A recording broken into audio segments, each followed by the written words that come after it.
Okay. Don't worry. I won't mention it. Today is Palm Sunday. Today is Palm Sunday. I'm moving right on. Focus. Today is Palm Sunday, and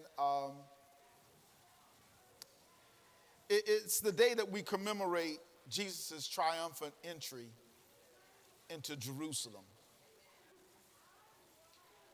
Now, I'm going to give you some homework because you'll find that in Matthew chapter 21. Matthew chapter 21, verses 1 through 11, where Jesus comes into Jerusalem. He's riding in on a donkey.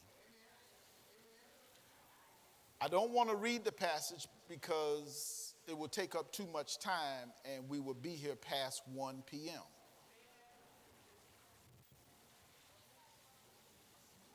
And the church got quiet. But Pastor Smart,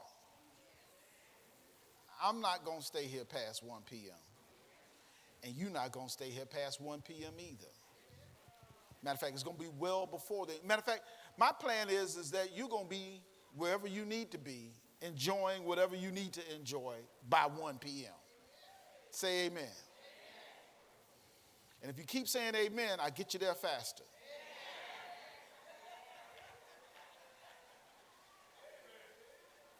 I know where your heart is. Jesus rides in on a donkey because he's making a statement. When a king rides on a horse into the city, he's saying it's time for war. It's time to fight. It's time for battle. But when a king rides into the capital city on a donkey, he's saying it's time for peace because the victory is won. So Jesus, when he rides in on a donkey, he's saying, you can have peace because I've won the victory for you. But when you think about it, he's riding in on a donkey, but he hasn't been arrested yet. He hasn't been convicted yet. He hasn't been crucified yet. He hasn't been resurrected yet. And yet he's making a statement that's already done. Wait. He's calling those things that be not as though they were. So he's really saying, don't wait till you see healing in your body to say you're already healed. Don't wait until you have money in the bank to say I'm prosperous. Don't wait to see your miracle to say I have my miracle. Go ahead and say it now before you see it. He's saying to walk by faith and not by sight.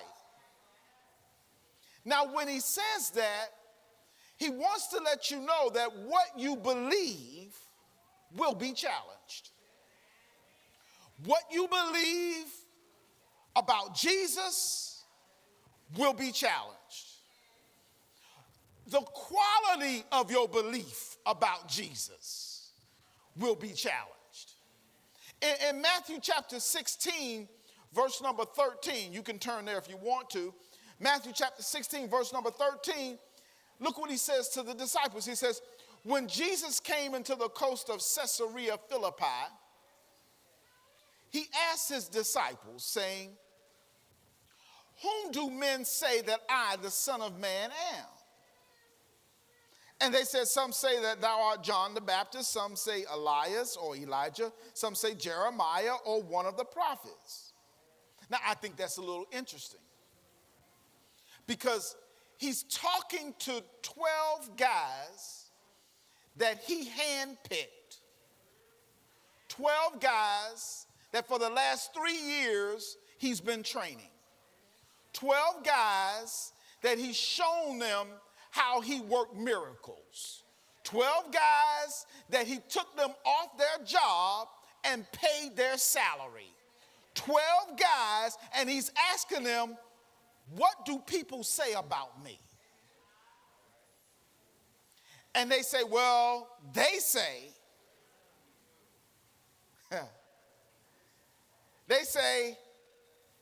you're Elijah. They say you're Jeremiah. They say you're a prophet. You might even be John the Baptist. Then he says, but what do you say? Who do you say that I am? See, there's going to come a time in your life where what they say is going to have to be overridden by what you say.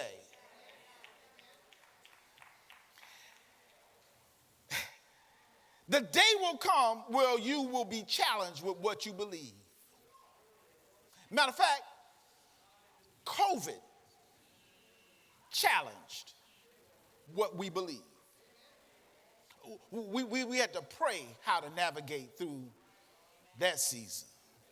Oh, come on. You act like it was about 20 years ago and it was just 3. You remember the time when they came out in March of 2020 and say, you can't go anywhere. You got to stay in your house. Don't go to work. Don't even go to the grocery store unless you really need some toilet paper. Everybody was buying toilet paper. I still got toilet paper stacked up in my garage.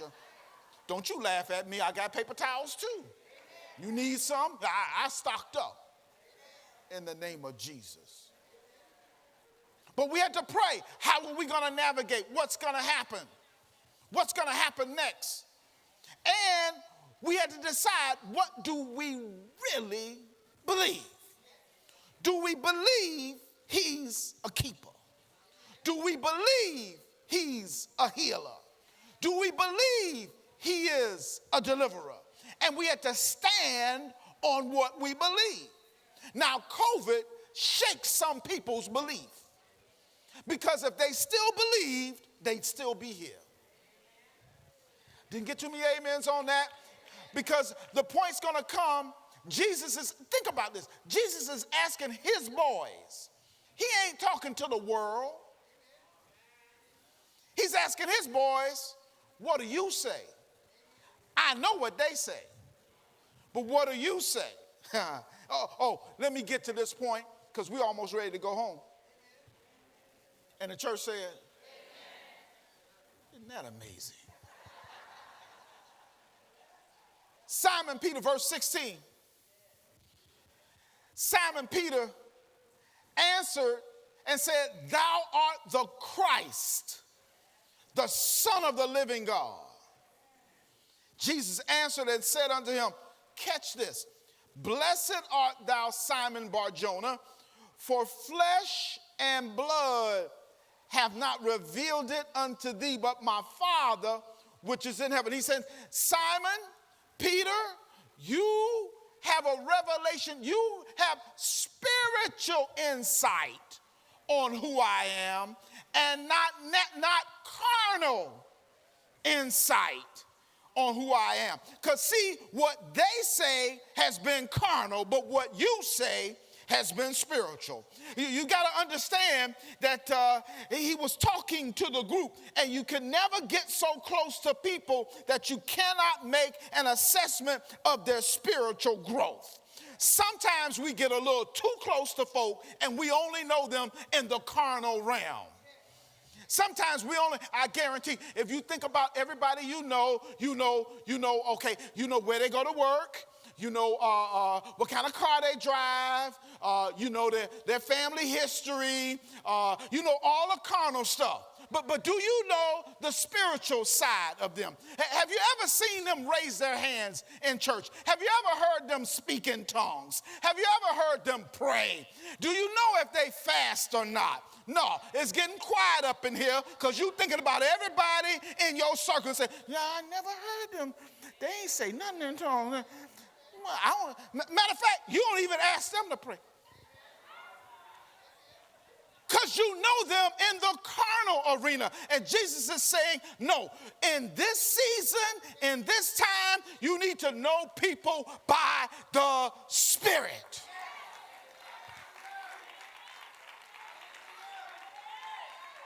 Who do men say that I am? And they had no clue. Think about it. 11 of the 12 didn't even know. If you follow those statistics, 11 people out of 12 people close to you don't know the real you.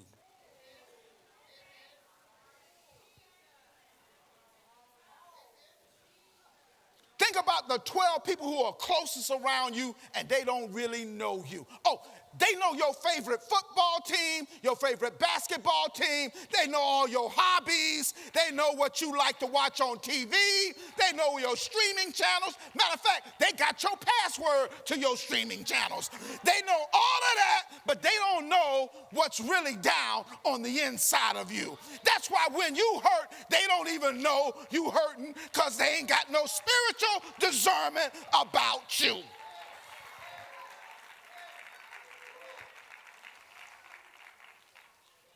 You going through and saying, I'm all right, and they ain't got a clue to know you ain't really all right.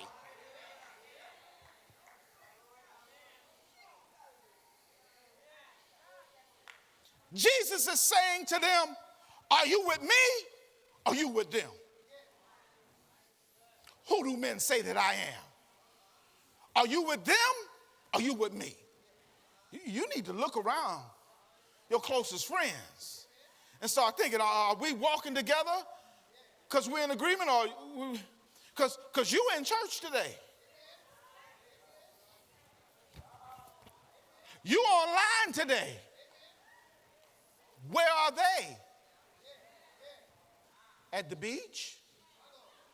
With a martini? Huh? Do you know them by the Spirit? Can you trust them to pray for you? I mean, you really going through something. Can you really tell them what you're dealing with? Or do you pick up the phone and you think about it and you say, no, I better not call that one. Pick up the phone, no, I better not call that one. Anybody know Pastor T number? I need to get in touch with her. Because I know she'll pray for me in the Spirit. Now, she may tell me some things I don't want to hear right now, but I know it will be the truth. And I'd rather hear the truth because Jesus said it's the truth that's going to make you free.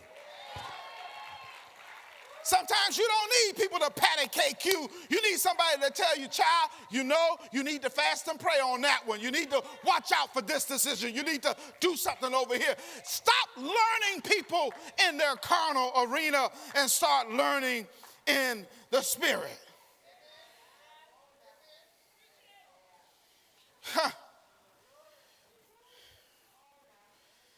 You get so carnal with some folk, you can't see them spiritually. Jesus was saying this is carnal versus spiritual. If you're spiritual, catch this. If those 12 guys were spiritual enough, he wouldn't have to ask the question, who do men say that I am? Because he wasn't concerned about what people say. He was concerned about what they think about it. He's saying, look, if I handpicked you, trained you, been paying your salary for 3 years, and you've been around me, I need you to say what I say. I need you to be on the same spiritual wavelength that I'm on. And it's not about me, it's about the people getting their miracle. Because if you don't say what I say, then you're going to stop them from receiving what I say. So who do men say that I am?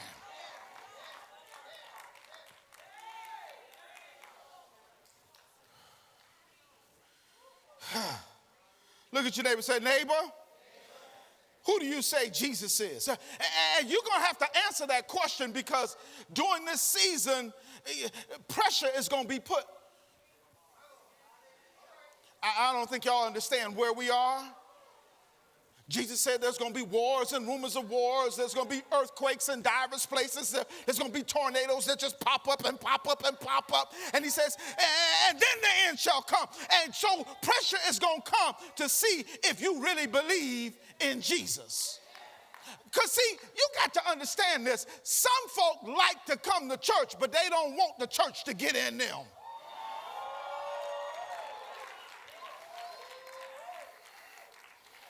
It's like to hang around church. They like church folks. Some guys come in here looking for a good church girl. Y'all ain't said nothing to me. I got quiet. Some guys put their head down. I saw them all the way in. You saw the movie. I can't believe I got to call the movie out. Some of y'all acting like y'all don't know what in the world I'm talking about. Coming to America, 1, not 2, 1.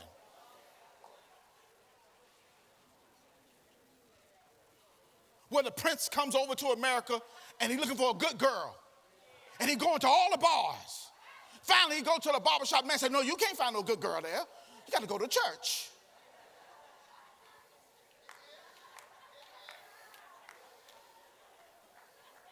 So guys come in here knowing they want a good girl. They come, a good clean, that's right, good clean girl.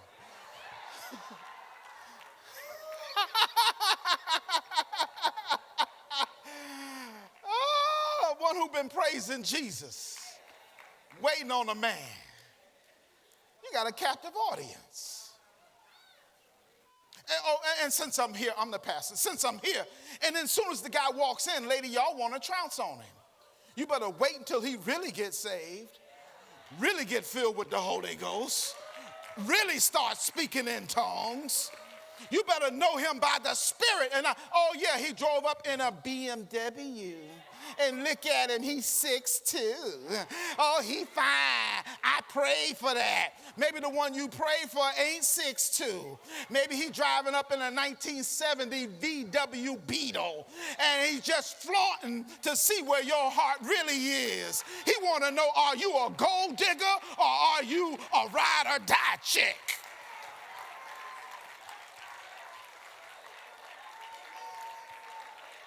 He got the Mercedes, the BMW, the Bentley, and the Rolls at home, but he trying to test you to see what you really after. And the one who rode up here in the BMW, it's probably his mama's. That ain't his.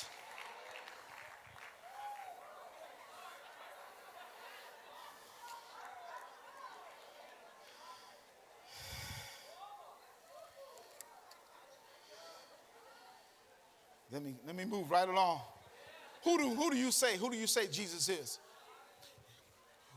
When the doctor gives you a report, your belief in Jesus is going to be challenged. Who do you say he is? Is he the Christ, the Messiah, the healer, the deliverer, or is he a prophet? A moral teacher? Social media is going to challenge what you believe about Jesus. Social media. Jesus. I think I've almost unplugged from social media. And that's just me. I'm not hating on you, just me. Because I see too many people with too many opinions on social media, and some of them don't even need to be on social media. But they out there putting their opinions out there, and they're all erroneous, and I ain't got time to fight with them because Jesus said don't fight with them. Say amen. And that's going to challenge what you believe. Your friends are going to challenge what you believe. You know, when I look at this text, think about this. Jesus says, who do men say that I am? They said, John the Baptist, Elijah, Jeremiah. Then he says, who do you say? It's like he's saying, you should have checked that at the door. If you really knew me, you should have told them who I was, and you wouldn't have had to come back and tell me what they said about me. Some of y'all need to check folk about me. Y'all ain't got that. I ain't talking about Jesus no more. Some of y'all, you know who I am, but you let people say other than what I am. And that's what he's saying to them. He's saying to the disciples, you know who I am. You saw me open the blind eyes. You saw me raise the dead back to life. You saw me heal the man with the withered hand. You saw me when the woman with the issue of blood came up and touched my garment. You know who I am. You should have told him. No, he is the Messiah. He's fulfilling every prophecy. And yet, y'all let some folk talk about the church. And you know who we are. Look at your neighbor and say, neighbor, who do you say Jesus is? Who? Can't be carnal, you got to be spiritual. Say, look at your neighbor and say, neighbor, you got to be spiritual. Know people by the Spirit, not by the flesh. When I met this girl 42 years ago, it was 1980, end of 80, beginning of 81, somewhere around up there. I knew about a spirit. I knew what I was getting. 5'2", 105 pounds, but don't mess with her, because she'll pick you up and body slam you. She grew up in the hood, but she loves Jesus.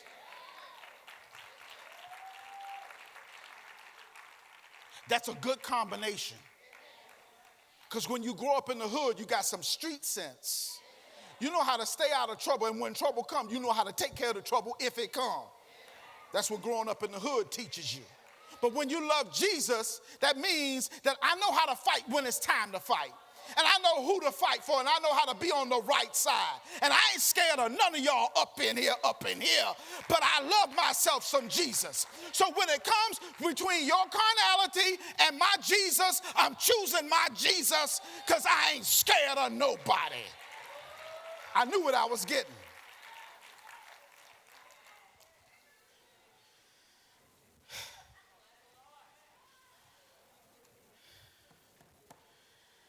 Who do men say that I am? What you believe about Jesus will be challenged. Yeah. Temptations, tests, and trials will come to try to challenge what you believe about Jesus. But I think it was Reverend James Cleveland. He penned this song. He says, I don't feel no ways tired. I've come too far from where I started from.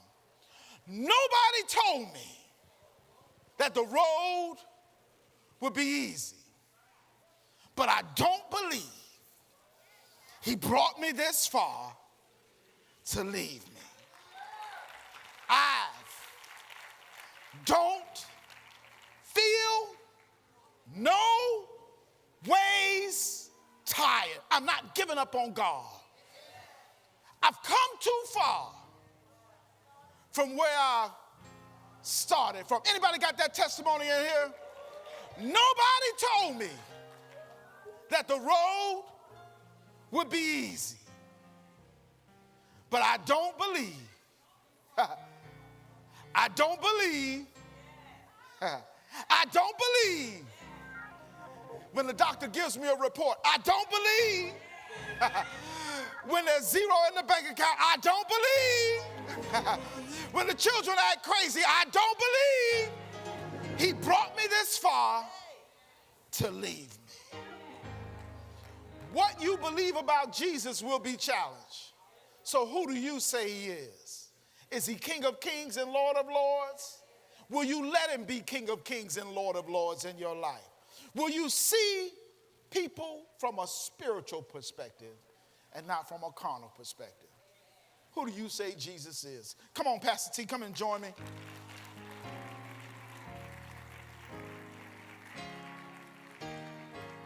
Woo, give God a praise for this morning's message. Come on, God is so good.